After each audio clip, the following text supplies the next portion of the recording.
पहली कैबिनेट बैठक में मुख्यमंत्री पुष्कर सिंह धामी ने समान नागरिक संहिता के लिए विशेषज्ञ समिति के गठन का फैसला किया। उत्तराखंड के बाद गुजरात दूसरा बीजेपी शासित राज्य है जिसने समान नागरिक संहिता के लिए विशेषज्ञ समिति बनाने का फैसला किया है। क्या है समान नागरिक संहिता और क्यों जरूरी है, इन्हीं तमाम मुद्दों पर युवा चेतना के राष्ट्रीय संयोजक रोहित कुमार सिंह से प्राइम न्यूज के संवाददाता पंकज वानखेड़े ने खास बात की है।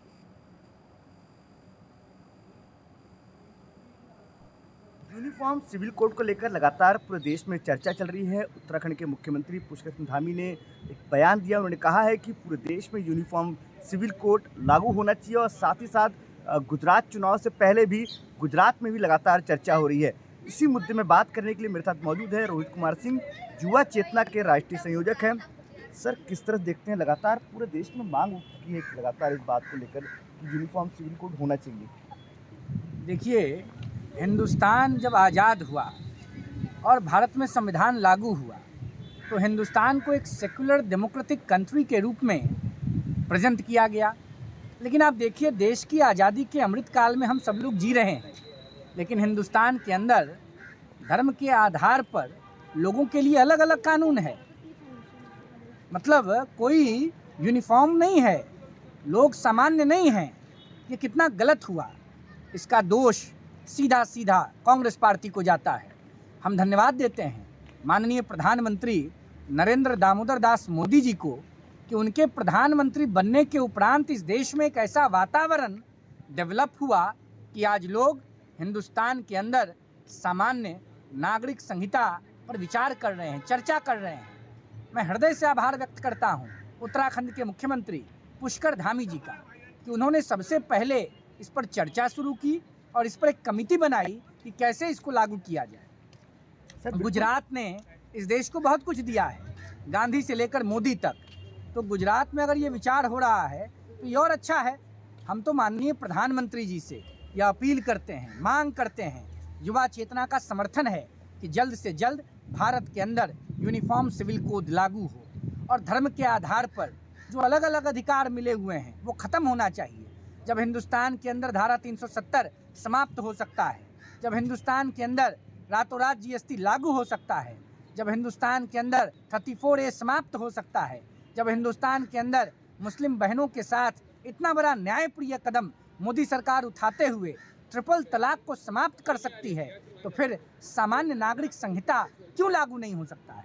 यह आवश्यकता है लागू होने का। रोहित जी, बिल्कुल, ये आपने कहा कि कांग्रेस की एक नाकामी एक तरह से कहा जाए, उनको करना चाहिए तो किया नहीं। क्या कारण रहे होंगे जो पिछले 70 सालों में यूनिफॉर्म सिविल कोड को लेकर चर्चा तक नहीं हुई है, लेकिन मोदी गवर्नमेंट आने के बाद लगातार तमाम प्रदेशों में चर्चा हो रही है। अलग अलग राज्यों के बीजेपी शासित राज्यों के मुख्यमंत्री इसके बारे में चर्चा कर रहे हैं, कमेटी बना रहे हैं और लोगों से सजेशन मांग रहे हैं। करीबन 2.5 लाख से ज़्यादा लोग सजेशन दे चुके हैं उत्तराखंड के लिए। ये बताइए, सबके घर में बेटी बहन है, मैं भी 3 बेटियों का पिता हूँ। ये कौन सा कानून है? हिंदुस्तान के अंदर हिंदुओं के यहाँ सती प्रथा, विधवा विवाह, बाल विवाह, इन सब पर रोक लगा कि नहीं लगा? और विधवा होने के बाद विवाह की प्रक्रिया शुरू हुई कि नहीं हुई? और हिंदुस्तान के अंदर हिंदुओं ने समर्थन किया कि नहीं किया विधवा विवाह का? हिंदुस्तान के अंदर सती प्रथा पर रोक लगाई गई कि नहीं? हिंदुओं ने मदद किया कि नहीं? बाल विवाह पर हिंदुओं ने रोक लगाई कि नहीं? क्यों लगाया? क्योंकि भारत के संविधान ने कहा कि ऐसा होना चाहिए, ऐसा नहीं होना चाहिए। हिंदुस्तान के अंदर बहुसंख्यक आबादी ने भारत के संविधान का सम्मान किया। आखिर ऐसा क्यों? 4 विवाह करना अधिकार क्यों रहेगा? ये कहाँ की लेजिटिमेसी है? ये क्यों? धर्म के आधार पर अलग कानून क्यों? ये सब नहीं चलेगा।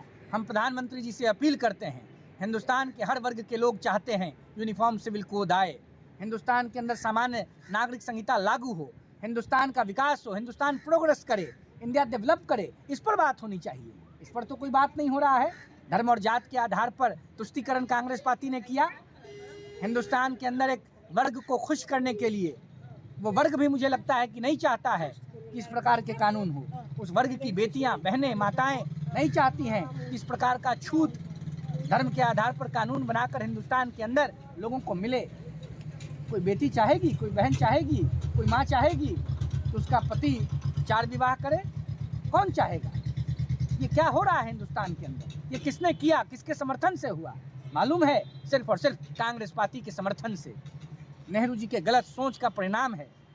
आज पूरा देश, युवा चेतना तो पूरे हिंदुस्तान के अंदर सामान्य नागरिक संहिता को लेकर बड़े बड़े कार्यक्रम का आयोजन करने जा रही है। हम चर्चा करेंगे, हम उसके अंदर हिंदुस्तान के हर वर्ग हर धर्म के लोगों को बुलाएंगे, उनसे बात करेंगे, उनसे विचार करेंगे।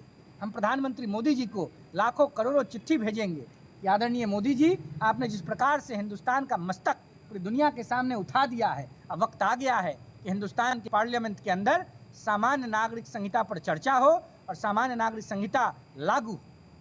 धन्यवाद सर, प्राइम मिनिस्टर बहुत बात करने के धन्यवाद। लिए। ये थे रोहित कुमार सिंह, युवा चेतना के राष्ट्रीय संयोजक, ने साफ कहा है कि पूरे देश में एक आंदोलन की तरह काम करेंगे और पूरे देश में लोगों को जागरूक करेंगे और देश के प्रधानमंत्री को पत्र तक लिखेंगे कि जो यूनिफॉर्म सिविल कोड है उसको लागू किया जाए और बेहतर तरीके से किया जाए। पंकज वानखेड़े, प्राइम न्यूज़, नई दिल्ली।